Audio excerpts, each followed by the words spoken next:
start off by giving our praises to Yahweh, Ba'ashem, Yahweh Shai, Ba'ashem, Rakah Kadesh, double honors to the elders and apostles of great millstone that taught me this truth. This is Ecclesiastes chapter 10, and I'm going to begin at verse 5. There is an evil which I have seen under the sun, as an error which proceeded from the rulers. Folly is set in great dignity, and the rich sit in low places. Alright. I have seen servants upon horses, and princes walking as servants upon the earth. This is going into Israelites and the heathens ruling over us. Alright, and this is a statue that was taken down from the Museum of Natural History in New York that was up for over 80 years.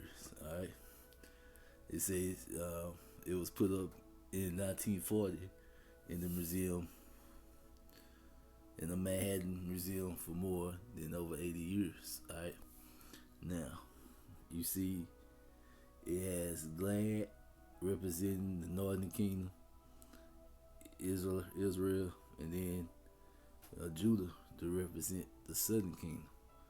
Alright, and Theodore Roosevelt, the Edomite, sitting up on a horse, ruling over Israel and Judah. Alright, very, very symbolic, a very strong symbolic statue. Alright, and they're taking it down. Alright, this is Habakkuk chapter 2, verse 15. Woe unto him that giveth his neighbor drink, that putteth thy bottle to him, and makes him drink also, that thou mayst look on their nakedness. Alright, thou art filled with shameful glory. Drink thou also, and let thy foreskin be uncovered.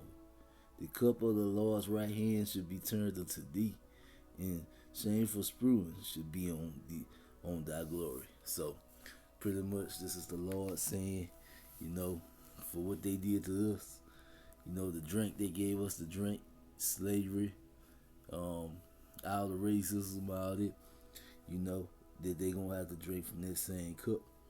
And that, the glory that they had with starting this country, with all the evil and cutthroat stuff they did to get this country started, it's gonna come back on them. It's what them two verses are going into. Alright, and get Jeremiah chapter 50, and I'm gonna start at verse 31. Alright, behold, I am against thee, O thou most proud, said the Lord of hosts. For thy day is come, in time I will visit thee. Alright, so the Lord said he's against the most proud, and we know that's going into the Edomites. And the most proud shall stumble and fall, and none shall rise him up. And I will kindle a fire in his cities, and it shall devour all around about him. Alright. Thus said the Lord of hosts, the children of Israel and the children of Judah were oppressed together. All that took them captives hold them fast, and they refused to let them go.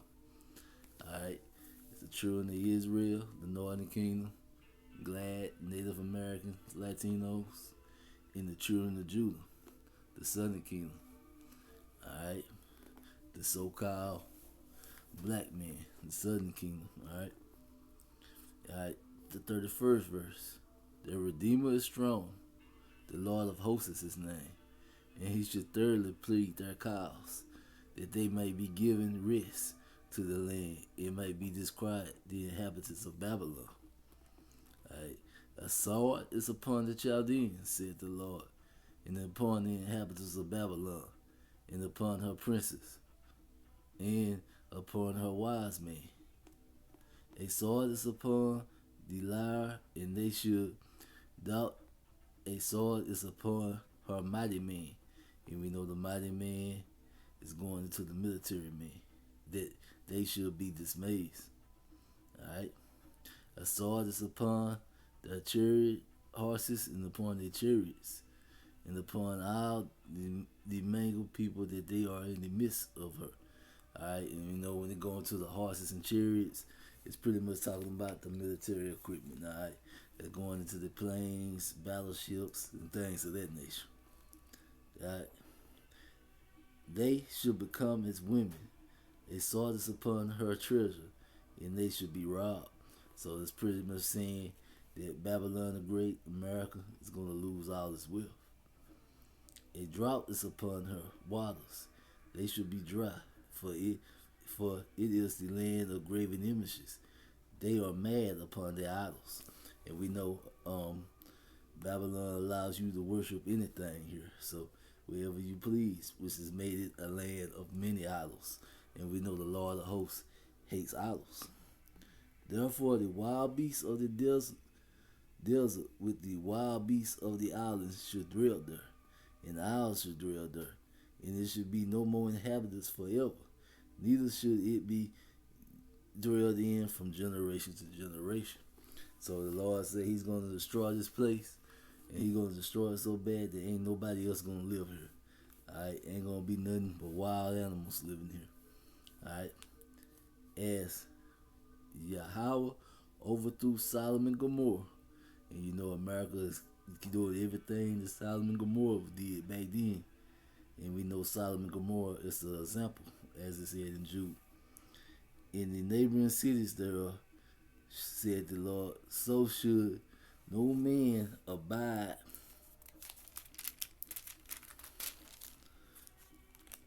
there, neither should any son of man dwell there. Alright. And you know the place where Sodom and Gomorrah is, you know, they'll find the location and it's nobody living there to this day. It's just salt, alright? Behold, a people shall come from the north in a great nation, and many kings shall be raised up from the coast of the earth. So it said people from the north, you know, that's going into Russia, and many kings shall rise up, and that's going to all the other nations that's going to join with them to destroy Babylon the Great. They should hold the bow in the lance. They are cruel and will not show mercy. Their voice shall roar like the sea, and they shall ride upon horses, every one, but put in array like a man to battle against the daughter of Babylon. So that means it's going to bring the whole military force down on Babylon the Great. The king of Babylon hath heard the report of them, and his hands waxed feeble. Anguish took hold of him, and pangs as a woman in travail. Behold, he should. Alright, so it's they're gonna have pains like a woman in travail. Alright, so it letting you know the elite, the leaders, the kings, they ain't gonna know what to do. Behold, he should come up like a lion from the swelling of the Jordan unto the inhabitants of the strong. But I will make them suddenly run away from her. And who is a chosen man that I may appoint over her? For who is like me, and who will appoint me this time, and who is that shepherd that will stand before me? Therefore hear ye the counsel of the Lord, that he had taken against Babylon, and his purpose, that he had purpose against the land of the Chaldeans. Surely the least of the flock should drive them out. And that's going into Israel, the 1948ers, the fake Jews. They're going to draw out America into the war. Alright? Should drive them out. And he should make their inhabitants desolate with them. And America is going to be destroyed for stepping up to try to protect Israel. At the noise of the taking of Babylon, the earth is moved, and the cry is heard among the nations. Alright, so that is letting you know that is America's judgment. You know, and it's starting to become more clear and clear if we look at pictures like this, why the Lord feels this way about America. Alright. Now, this is Psalms. Alright. Let me open down.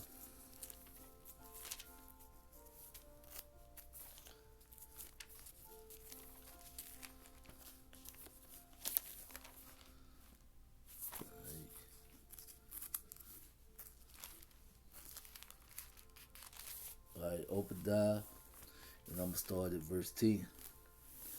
Alright.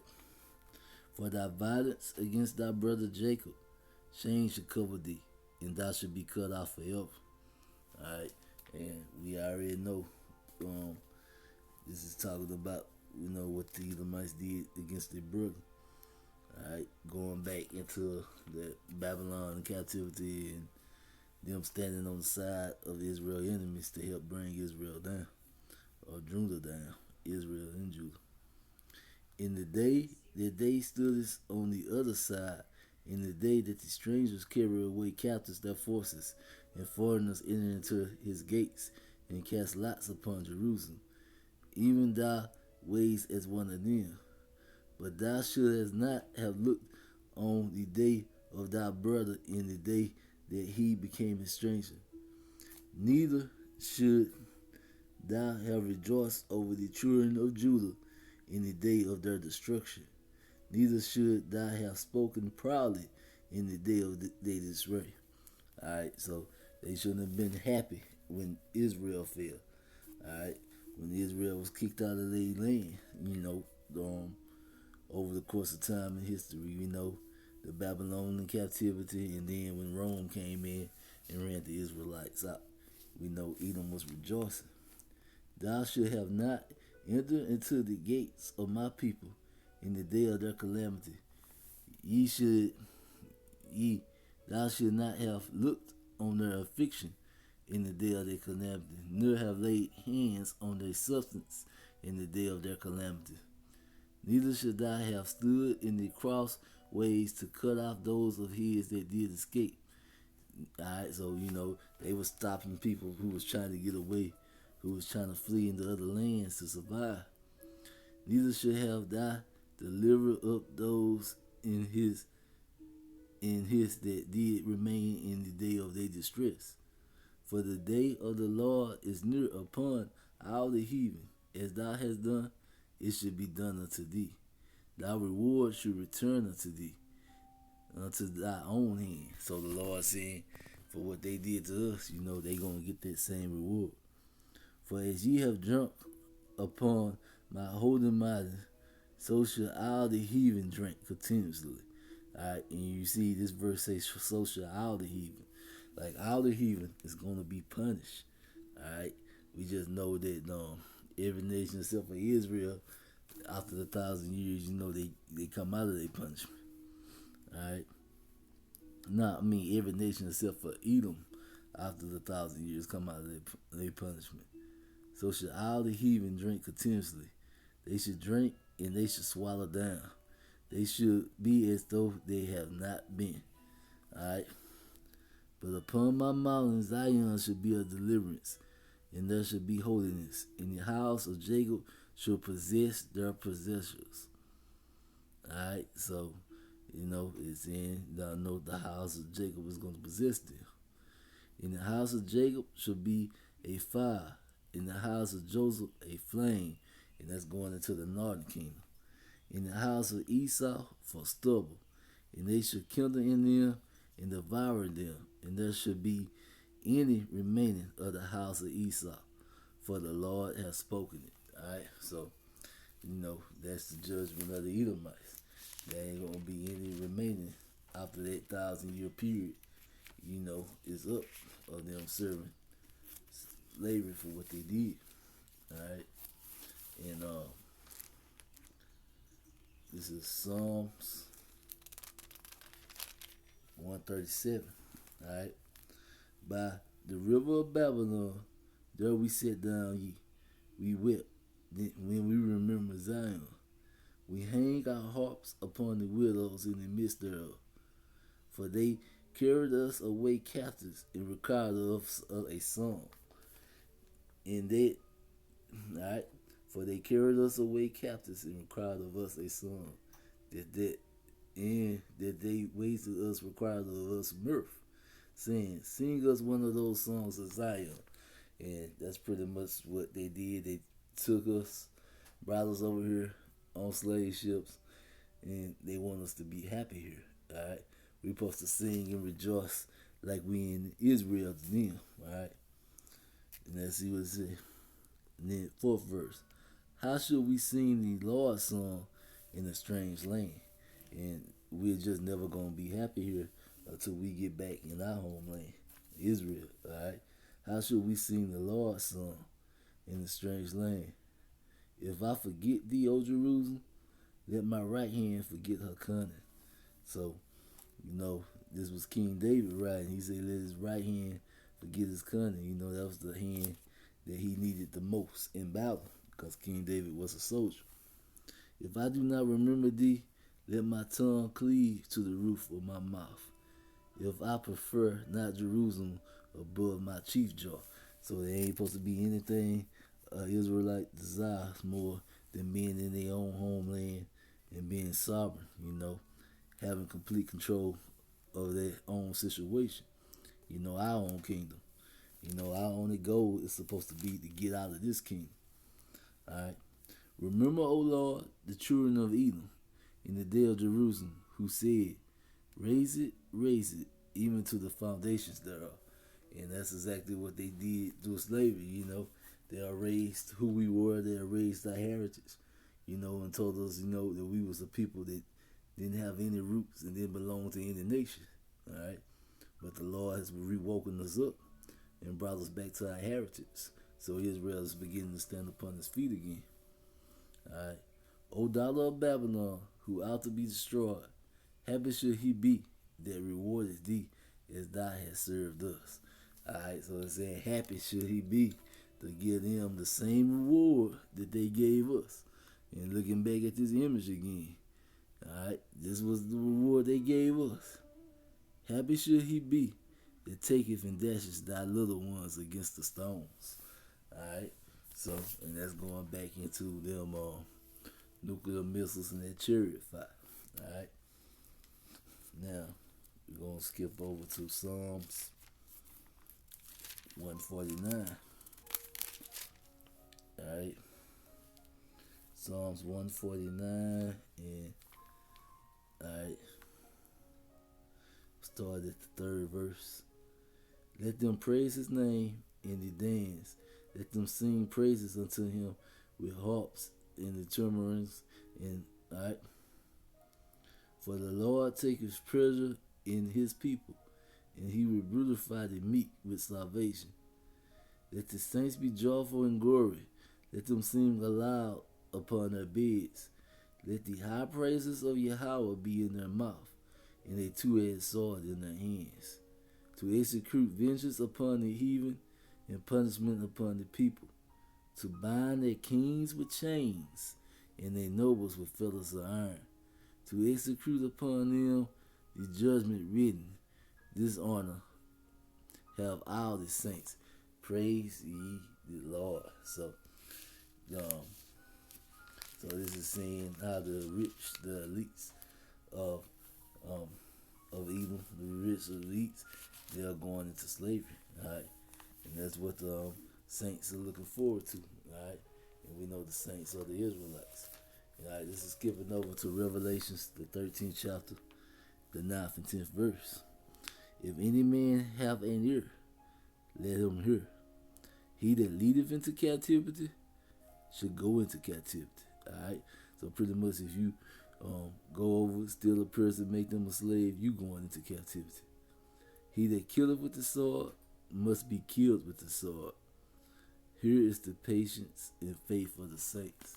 And that is the patience and faith of the saints. That's what the Israelites are waiting for the Lord to do to the enemies what our enemies did to us. Alright, and I'm going to end this one with Psalms, the second chapter, and I'm going to start at the 7th verse. I will declare a decree.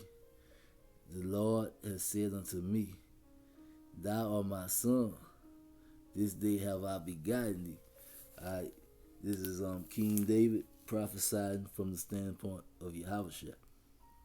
Ask of me, and I shall give thee the heathen for thy inheritance, in the uttermost part of the earth for thy possession. Thou shalt break them with a rod of iron. Thou shalt dash them in pieces like a potter's vessel. Alright, and this is what the Yahweh Shah, who the Plantation Christian Church, even called Jesus Christ, is coming back to do.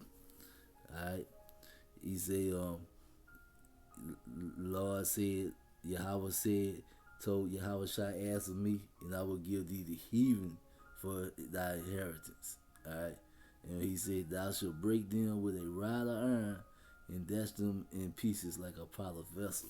So Yahweh Shah is coming back to enslave the heathen. Alright, the heathen is his inheritance. He's going to have ownership of it. Alright, so that being it, and when the Lord come back, the kingdom of heaven is going to be established, which is going to be an Israelite rule, which is going to be consist of the so-called black, so-called Native American, so-called Latinos, which is the Latinos, Native Americans is Israel, the Northern Kingdom, and so-called blacks is Judah, the Southern Kingdom. And you know, that is going to be the new rulership on the earth. Alright, so what most people don't realize is that Yahweh Shah is coming back to free his people and to enslave the heathens. And that is all throughout the scriptures. Alright, and with that, Shalom.